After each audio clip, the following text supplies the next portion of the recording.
అదరగొట్టే కారం రంగు రుచి ఆచి కారం పొడి. మా ఇంటికి లోకేష్ ఇల్లు ఎంత దూరమో లోకేష్ ఇంటికి మా ఇంటి అంతే దూరం. ఈరోజు మీరు అధికారంలో ఉన్నాం, విర్రవీగుతాం, కొడతాం, తంతాం, బాంబులేస్తాం, కత్తులతో పొడుస్తామంటే ప్రజాస్వామ్యంలో మిమ్మల్ని ప్రజలు క్షమించరుగాక క్షమించరు. ఈ పాటికి మీరు హద్దు మీరిపోయారు. సంవత్సరాల కాలంలోనే మీరు చేసే దుర్మార్గాలన్నీ కూడా రెడ్ బుక్ తీస్తా, అది తీస్తా, వాళ్ళని జైల్లో పెడతా, వీళ్ళని జైల్లో పెడతా, చెవిరెడ్డి అన్నని 8 నెలలు జైల్లో పెడతా, జోగి రమేష్ని 3 నెలలు జైల్లో పెడతా, రాక్షస ఆనందం పొందుతామంటే రాక్షస ఆనందం వరకే పనికొస్తుంది. భూమి గుండ్రంగా ఉంటుంది. చంద్రబాబు నాయుడుకి చెప్తా ఉన్నాం, చంద్రబాబు నాయుడు కొడుకు లోకేష్ కూడా చెప్తా ఉన్నాం. ఎల్లకాలం మీరే ముఖ్యమంత్రులుగా ఉంటామని చెప్పేసి కళ్ళగంటున్నారేమో. ప్రజలు ఈ పాటికే సంవత్సర కాలంలోనే ఈ ప్రభుత్వం మీద అసహ్యాన్ని, ఈ ప్రభుత్వం అంటే మాకు వద్దు అనే పరిస్థితి తీసుకొచ్చేశారు. ఈ పరిస్థితుల్లో మా గొంతు నొక్కాలనో వైఎస్ఆర్ కాంగ్రెస్ పార్టీ నాయకుల మీద మీ దాడులు చేయాలని చెప్పి చూస్తే ఎట్టి పరిస్థితుల్లో ఉపేక్షించేది లేదు లోకేష్ అని చెప్తా ఉన్నా. నీ పిల్ల చేష్టలు మానుకో, నీ క్షణికానందం మానుకో, నీ రాక్షసానందం మానుకో. జైల్లో పెట్టేసి రాక్షసానందం పొందాలా, జోగి రమేష్ ఇల్లు తగలబెట్టి రాక్షసానందం పొందాలా, అంబటి రాంబాబు ఇల్లు తగలబెట్టేసి రాక్షసానందం పొందాలా అని చెప్పేసి నీ రాక్షసానందం మానుకో. దయచేసి చెప్తా ఉన్నా, ప్రజాస్వామ్యాన్ని పరిరక్షించే రాష్ట్ర ప్రజలకు కూడా మీ ద్వారా విజ్ఞప్తి చేస్తా ఉన్నా. మీరందరూ కూడా దయచేసి ముక్త కంఠంతో ఈ దాడులను ఖండించమని చెప్పి అడుగుతా ఉన్నా. ఫేక్ కేసులు పెడతా ఉన్నారు, అకారణంగా జైలు జీవితం కూడా అనుభవించాం ఫేక్ కేసులతో. మీ ఆనందం తీరక మా మీద దాడులు చేస్తే ఎట్టి పరిస్థితుల్లో కూడా రాష్ట్ర ప్రజలు క్షమించరు. వైఎస్ఆర్ కాంగ్రెస్ పార్టీ శ్రేణులు మొత్తం కూడా ఈరోజు ఏకతాటి మీదకి వస్తాం, మిమ్మల్ని ఎదుర్కొంటాం. మేమంతా కూడా కలిసికట్టుగా ఉంటాం. జగనన్నని మరలా ముఖ్యమంత్రి చేసే వరకు మా పోరాటం ప్రజల పక్షాన ఉంటాం, ప్రజలతో మమేకమవుతాం. వైఎస్ఆర్ కాంగ్రెస్ పార్టీ జెండాన్ని రెపరెపలాడిస్తాం. మీడియా మిత్రులు చూశారు, రాష్ట్ర ప్రజలు చూశారు ఏ విధంగా ప్రజాస్వామ్యాన్ని కూనీ చేస్తా ఉన్నారు, ఏ విధంగా మా ఇళ్లని తగలబెడతా ఉన్నారు. ఇంట్లో మా నాన్నగారు ఉన్నారు, నా భార్య, పిల్లలు ఉన్నారు. నేను ఇక్కడికి రేపు తమ్మళ్లపల్లిలో కోర్టు వాయిదా ఉంది, దానికోసం వచ్చి ఇప్పుడు చెవిరెడ్డి అన్న కలిసిన తర్వాత, ఇప్పుడు అన్న ఇంటి దగ్గర ఉన్న తర్వాత అంతా కూడా లైవ్ చూశా. ఏ విధంగా దాడులు చేసింది, ఏ విధంగా పెట్రోల్ బాంబులు వేసింది. ఇటువంటి పోలీసులు కళ్ళు అప్పగించి చూస్తా ఉన్నారు, పోలీసులు ప్రేక్షక పాత్ర పోషిస్తా ఉన్నారు. నేను కారులో కూడా చెప్పా ఈ విధంగా కుట్ర జరుగుతా ఉందంట అని, అధికారులు కూడా ఫోన్లో చెప్పా. అయినా సరే పోలీసులు ఏమాత్రం కూడా వాళ్ళ లోకేష్ చెప్పిన ఒకసారి చూడండి పోలీసులు ఏ విధంగా ప్రేక్షక పాత్ర చేస్తారు. ఒక్కసారి చూడండి, ఇంతమంది ప్రేక్షక పాత్ర చూడండి.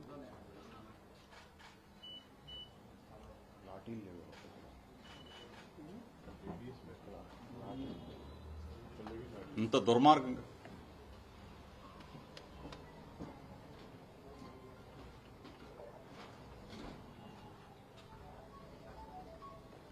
ఏం మాట్లాడావు?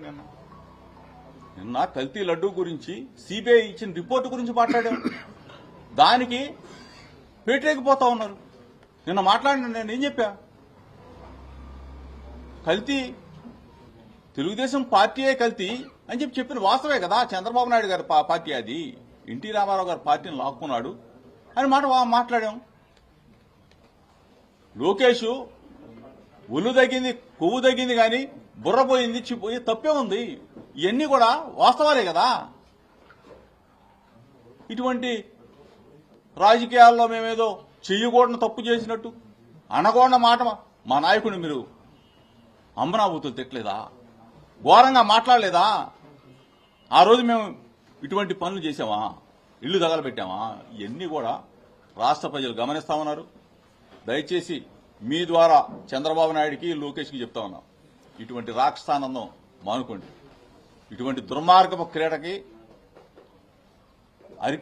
మీరే దానికి సరిచేయండి. అంతేగాని ఇట్లానే మీరు ఇల్లు తగలబెట్టుకుంటా పోతాం, లేకపోతే మాట్లాడిన వాళ్ళన్నా గొంతు నొక్కేస్తాం, మాట్లాడే వాళ్ళని జైల్లో పెట్టేస్తామంటే మా గొంతుకుని మీరు ఆపలేరు.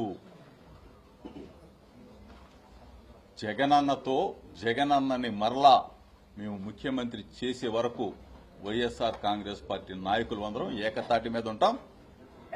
వైఎస్ఆర్ కాంగ్రెస్ పార్టీ జెండాని రెపరెపలాడిస్తాం. ఇప్పుడు మాట్లాడండి. మా నాన్నగారు ఉన్నారు, మా నాన్నగారు లోపల ఉన్నారు. అన్ని తగలబెట్టిన దృశ్యాలు కూడా మీరు చూశారు కదా, పెట్రోల్ బాంబులు ఏ విధంగా వేసింది. పోలీసులు ప్రేక్షక పాత్ర చూశారు కదా మీరు అందరూ ఉన్న పరిస్థితి. సార్, నేను నాకు కాపు నాయకుడు మాజీ మంత్రిపై దాడి జరిగింది. ఈ రోజు 15 వర్గాల నాయకుడు ఇంటిని ధ్వంసం చేశారంటే ఈ రాష్ట్రంలో ఏం జరుగుతుందండి? వాళ్ళకి చంద్రబాబు నాయుడు కానీ చంద్రబాబు నాయుడు కొడుకు కానీ వాళ్ళు చెప్పింది వేదం అని చెప్పేసి మేము డబ్బా కొట్టాల. అరే బాబు, జగనన్న 17 మెడికల్ కళాశాలలు తెచ్చాడు, మీరు ప్రైవేటుకి దారాదత్తం చేస్తా ఉన్నారు, చంద్రబాబు నాయుడు చేసేది కరెక్ట్, లోకేష్ చేసేది కరెక్ట్ అని చెప్పేసి మేము కూడా డబ్బా కొట్టాల. కొడితే మా మీద దాడులు జరగవు. ఇది తప్పురా బాబు. ప్రజా ఆరోగ్యాన్ని ప్రైవేట్ పరం చేయొద్దు, ప్రజల్ని తాకట్టు పెట్టొద్దు, ప్రజల ఆరోగ్యాన్ని పరిరక్షించాల్సిన బాధ్యత మనది, ప్రభుత్వాలది. రాజశేఖర రెడ్డి గారు ఆ మహనీయుడు, దేవుడు కొన్ని కోట్ల మంది, లక్షల మందికి ఆరోగ్యం భిక్షగా పెట్టాడు, ఆరోగ్యాన్ని పేదలకు ఇచ్చాడు. జగనన్న ప్రజా ఆరోగ్యాన్ని ఇంకా ముందుకు తీసుకెళ్లి 17 మెడికల్ కళాశాలలు కట్టిస్తా ఉంటే దాన్ని ప్రైవేటీకరించొద్దని చెప్పేసి మేమందరం కూడా ఆందోళన చేస్తే మా గొంతు నొక్కితే గాని మేము చంద్రబాబు నాయుడికి డబ్బాలు కొట్టలేము, ఒత్తాసు పడలేము. ప్రజల పట్ల, ప్రజా వ్యతిరేక విధానాల పట్ల వ్యతిరేకిస్తున్నాం కాబట్టే మా గొంతు నొక్కుతాం అన్నాడు. ఇప్పుడు అక్రమ కేసు పెట్టాడు, అన్న మీద పెట్టారు, మా మీద పెట్టారు, జైలు జీవితం అనిపించాం. ఆనందం పొందటమే కదా, రాక్షసానందం పొందటమే కదా. అన్ని ఫేక్ ఫేక్ ఫేక్ ఫేక్ ప్రతిదీ. అసలు చంద్రబాబు నాయుడు గారి రాజకీయ జీవితమే ఫేక్. ఇవన్నీ కూడా మీకు తెలిసింది. నాకు ఒక్కటే అడుగుతున్నా, ప్రశ్నించినటువంటి నాయకుల ఇండ్లపై ఈ ప్రభుత్వం దాడులు చేస్తా ఉంది, దాడులు చేయిస్తా ఉంది, చివరికి ఇండ్లకు నిప్పంటిస్తుంది. ఇంట్లో సభ్యులు ఉండంగానే ఇందులో మనుషులను కూడా కాల్చేయాలనేటువంటి ఒక దుర్మార్గమైనటువంటి ఆలోచనతో ఇళ్లకే నిప్పంటిస్తుంది ఇంట్లో మనుషులను పెట్టి. ప్రశ్నించే నాయకుల ఇండ్లకు నిప్పు మీరు పెట్టవచ్చేమో కానీ రేపు ప్రశ్నించే రోజు, ప్రజలు ప్రశ్నించే రోజు దగ్గరలో ఉంది. ఎన్ని లక్షల ఇండ్లకి మీరు నిప్పు పెట్టగలరు? ఎన్ని కోట్ల ప్రజల ఇండ్లకు మీరు నిప్పు పెట్టగలరు? నాయకుల ఇండ్లకి పెట్టగలరు? పోలీసుల పర్యవేక్షణలు. ప్రజలే ప్రశ్నించే రోజు తొందరలో ఉంది. అంటే ప్రజల ఇళ్ళకి ఈ రాష్ట్రంలో ఉన్న ప్రశ్నించిన ప్రతి ఇంటిని తగలబెడతారా? తగలబెట్టండి చూద్దాం. ఎందుకంటే మీకు ఓటేసినటువంటి పాపానికి వాళ్ళ ఇల్లు తగలబెట్టినప్పుడే కదా మీకు కూడా ఆ సంతృప్తి ఉంటుంది. తగలబెట్టండి. నేను చెప్తున్నా కదా, ప్రశ్నించే రోజు రోడ్డుపైకి వచ్చి ప్రజలు అతి తొందరలో ఉంది. ఎన్ని లక్షల ప్రజల ఇండ్లను తగలబెట్టగలరో ప్రజలు కూడా చూడడానికి సిద్ధంగా ఉన్నారు. నేను వచ్చేటప్పుడే లోకల్ సిఐతో మాట్లాడాను, లోకల్ గా అసిస్టెంట్ కమిషనర్ ఆఫ్ పోలీస్ ఏసీపీతో చెప్పాను. చెప్పి ఈ విధంగా ఉంది, ఈ విధంగా వార్తలు వస్తా ఉన్నాయి, దాన్ని మీరు సరైన రక్షణ కల్పించండి అని చెప్పడం కూడా జరిగింది. అయినా సరే పోలీస్ అధికారులకి పైనుంచి ఆజ్ఞలు వచ్చాయని చెప్తారు. మీరు మా వాళ్ళు ఏది చేసినా కానీ చూస్తూ ఉండండి అని చెప్పబట్టే కదా చూద్దాం చూస్తా ఉన్నారు. లోకల్ గా ఎవరైతే నాకు తెలిసినంత వరకు లోకల్ గా తెలుగుదేశం పార్టీ వాళ్ళు నిన్న ప్రోగ్రాం చేశారు. ఒక గుడికి వెళ్ళా, వాళ్ళు వచ్చి నేను చేసిన ప్రోగ్రాం దగ్గర కడిగారు, అది ఓకే అయిపోయింది. దానికి జీర్ణించుకోలేకపోయాడంట ఇది లోకేష్. లోకల్ గా ఉన్న లీడర్స్ ఇట్లా చేయడం ఏంటి అని ఇవాళ ఒక పెద్ద పేపరు నా గురించి రాశారు. లోకేష్ కి నేను ఉన్న మైండ్ పోయిందని చెప్పి అదేమన్నా పెద్ద బూతు మాట, మైండ్ పోయిందన్నమాట బూతు మాట అదేమన్నా. దానికి ఈ లోకేష్ మొత్తం విజయవాడ సరౌండింగ్ అంతా కూడా బ్లేడ్ బ్యాచ్, గంజాయి బ్యాచ్, రౌడీలు, గూండాలు. ఇంత అవసరమా? పిల్ల చేష్టలు మానుకోమా, పిల్ల చేష్టలు వద్దు. దయచేసి చెప్తా ఉన్నా, లోకేష్కి చెప్తా ఉన్నా, పిచ్చి పిచ్చి వేషాలు వేస్తే ఒక బలహీన వర్గాలకు సంబంధించిన జోగి రమేష్ మీదో, జోగి రమేష్ కుటుంబం మీదో, నా మీద దాడి చేయాలని చూస్తే నిన్ను మాత్రం పిచ్చి కుక్కను కొట్టినట్టు కొట్టిస్తా, తరిమి తరిమి కొడతాం. ప్రజాక్షేత్రంలో ప్రజల సమక్షంలో కొట్టిస్తాం. ఏమనుకుంటున్నారు? ఊరుకుంటాం అనుకుంటున్నారా? బలహీన వర్గాలు బీసీలు అంటే మీకేమన్నా అడ్డగోలుగా కనపడతా ఉన్నావా? మర్యాద ఇదిగో పోలీసులు కొడతా ఉన్నారు. చూడండి ఒకసారి. మళ్ళీ వచ్చారా? ఎందుకు చేతగాని ముఖ్యమంత్రి ఎందుకు, ఫేక్ ముఖ్యమంత్రి ఎందుకు చంద్రబాబు నాయుడు రాజీనామా చేసి దొబ్బేక?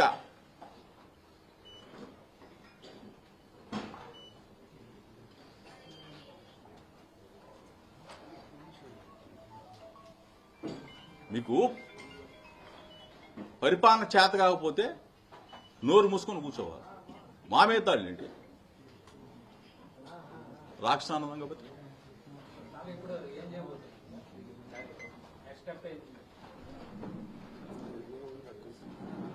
ప్రజలు చూస్తా ఉన్నారు, మీడియా చూస్తా ఉంది.